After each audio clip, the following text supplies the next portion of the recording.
አሁን ባለውበት አልቆይም። የክብር ጊዜ አለ። አዲስ ምዕራፍ አለ። የሚከፈት ምዕራፍ አለ። የሚሆን ነገር አለ። በውስጥ ሃሌሉያ።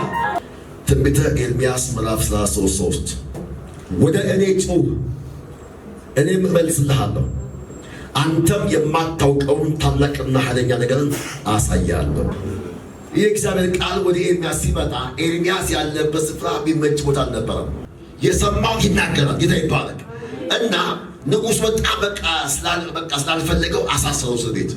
አንድ እግዚአብሔር የተቀባለ እግዚአብሔር ሰው ነብዩን አስገባው ወደ ወዲት አለላል። ስንቶቻችሁ በሕይወታችሁ ዘመን መልካም ነገር ማየት ትፈልጋላችሁ? መልሱ አንድና አንድ መጮህ። አሜን። ከተግዝ ሲናገር እንዲላለው ጩኸት ካለ ምን አለ? መልስ አለ።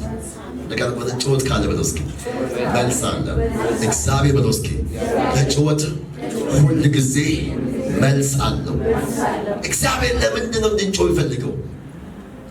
ሳንጮህ ሳንለምነው ማድረግ አይችልም ወይ? በጣም ይችላል። እግዚአብሔር ግን አንደኛ የፈቃድ አምላክ ነው።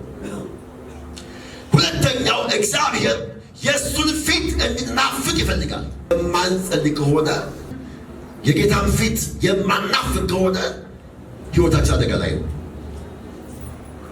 ነገር ግን ሁልጊዜ ለሚጮሁ ሰዎች እግዚአብሔር ዘንበል ይላቸዋል። ሃሌሉያ፣ ክብር ለኢየሱስ ይሁን። እዚህ ጉባኤ ከዚህ በኋላ የሚጮህ ሰው ይታየኛል። የሚጮህ ሰው ይታየኛል። አረ ኢየሱስ ጌታ ነው። ክብር ለኢየሱስ ይሁን።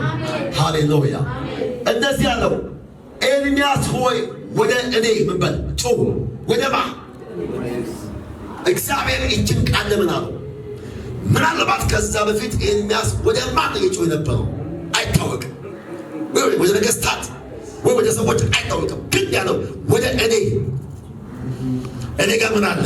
መልስ አለ። ቃላጣያ አላ ኢየሱስ ጌታ አሜን ነው ወይ?